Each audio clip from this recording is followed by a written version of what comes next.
Hey, it's Stuart. Clearly there's been a big uproar about the government's proposed tax on unrealised capital gains for people that have more than $3 million inside super. The uproar isn't because, people that have more than $3 million in super should pay more tax. I think most of us probably agree that if you're in that position, sure, you can afford to, contribute a little bit more to the tax base. The uproar is that it's a change in approach and, people are worried about the precedent it sets. Does it mean that, the government will start introducing unrealised capital gains in other areas outside of super? But, the funny thing is that a lot of Australians already pay tax on unrealised capital gains inside their super. I mean, that's just how the system works. I find it a bit funny how, there's an uproar now, but, a lot of people don't realise.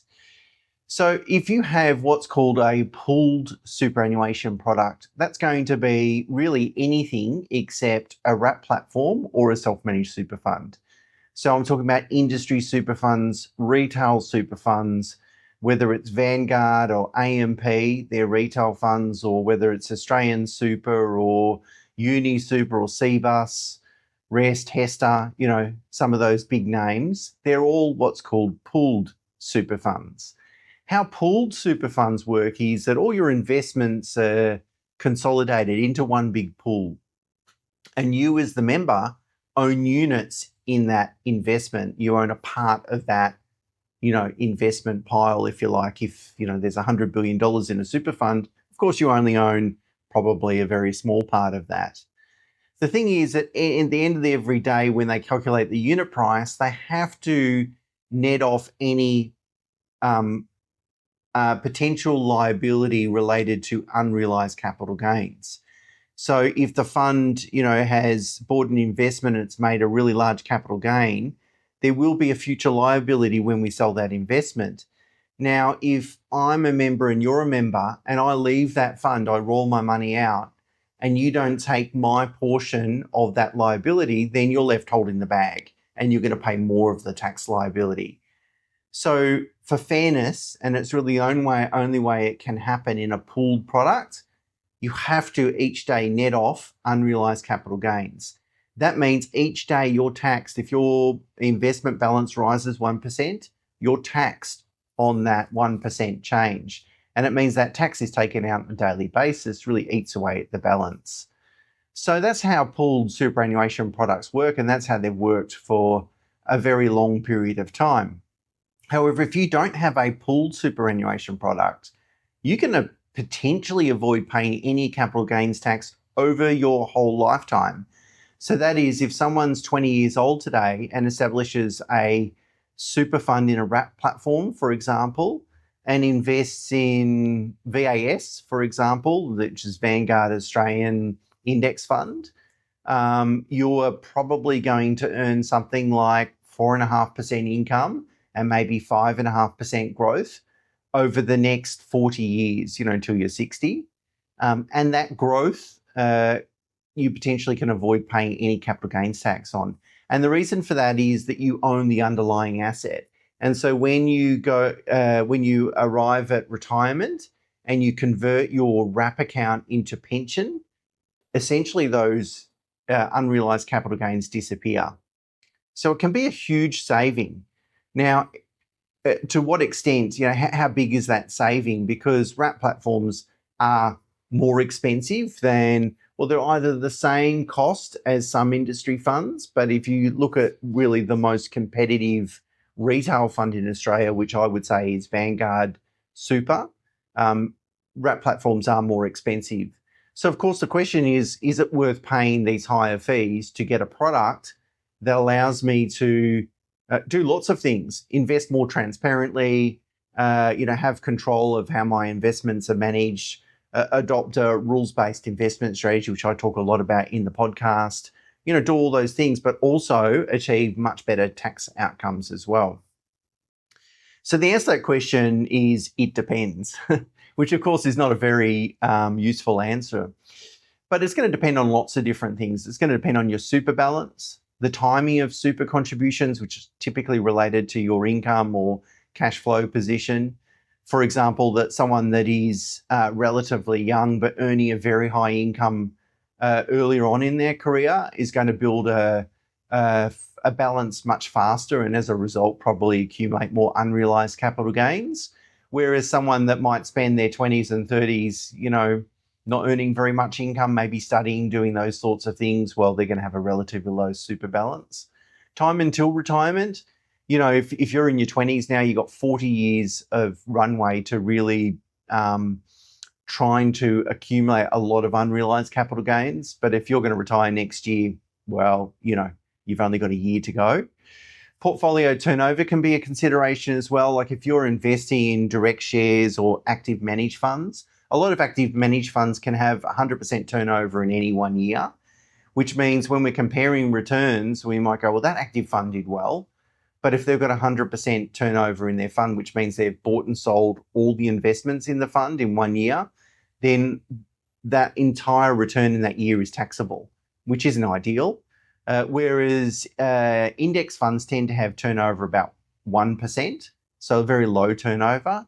However, they can still have turnover as a result of applications and redemptions. So if people are putting money in and taking money out aggressively over the year, that can trigger capital gains tax consequences. And we've seen that actually in the 25 financial year for a Vanguard International Hedge Fund. It actually has generated more capital gains than what is usual, but that's a bit of a difference in that year. And then, of course, changes in circumstances. If you have a career break, if you receive inheritance and that you contribute some into super, if you go through a divorce and split your super with your spouse, these sorts of things are going to have an impact. So as you can see, it's really difficult to kind of project what could the tax benefits be.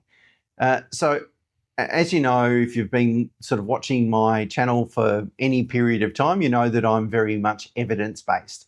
So to answer this question, I went back to the evidence and I had a look at just a sample of 30 client accounts.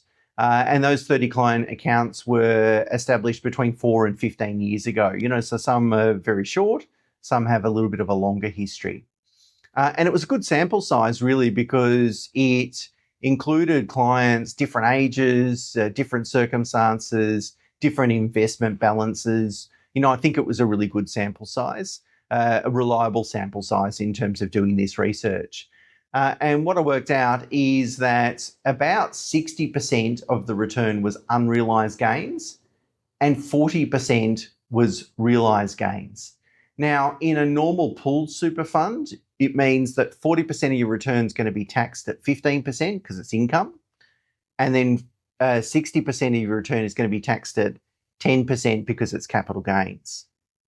So if you apply a tax rate, say your return is 7%, your after-tax return is going to be 6.16% net of tax. However, because in a non-pooled product that you're not going to pay tax on that 60% of the return that you achieve that year, your after-tax return is 6.58. So let's round off the numbers. 6.15 to 6.6 is the difference in return on just 1 year, just because of the tax outcomes. So I did a comparison, did some financial modeling, because what you need to do is isolate the tax benefits versus the fees.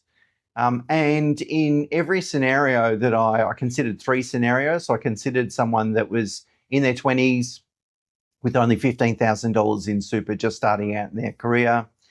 I looked at someone that was 35, so sort of getting to the middle of their sort of working career, if you like, 250,000 of super, maximizing contributions. And then I looked at someone that's closer to retirement, 50 years old, $500,000 of super, also maximizing contributions. All these scenarios that the people aim for retirement at age 60. Across the board, they were better off to go into a non-pooled product, even if it meant paying slightly higher fees. And the benefits ranged from really 2.5% to 8% in terms of the final balance, the difference in the final balance. And so that could be considerable. And it was really, I mean, the difference in the final balance was somewhere between $80,000 in today's dollars and 26. So, it's not a small amount of money. Now, I guess the thing is we want to make sure that investment returns are going to be the same, because what we've done is we've made an assumption that the pre-tax and pre-fee return is exactly the same. I use 7%, but it doesn't really matter what you use. The key assumption is they're same in both scenarios, whether I'm in pooled or non-pooled. That's fine as long as you're either really confident that you can manage your own super, that you can invest well, consistently well, over many years and decades to achieve the same pre-tax, pre-fee returns than what a professional manager might be able to do, or you're working with a financial advisor. And you're working with a financial advisor probably on other matters, so a variety of matters, and managing super is only part of what they do. If you fall into those camps, you're probably better off with an unpooled product just to save on taxation outcomes or to improve your taxation outcomes. However, if you aren't confident in order to make those investments yourself, or you aren't working with a financial advisor, then you probably are better off still in a pooled product, just to keep things simple and ultimately try and minimise fees and maximise returns, even if it's not perfectly optimising taxation outcomes. Anyway, I've got a blog coming out next week, which is the 23rd of July. And of course, it'll be posted on the YouTube channel. So that contains a lot more information about this analysis. But I thought I'd share this video in advance of that blog because it's an interesting topic and I get a lot of questions from the podcast listeners about it. Hope that makes it. Hope that makes some sense. I was going to say a lot of sense, so I just hope it makes some sense. But check out the podcast episode next week where I go into a bit more detail. Cheers.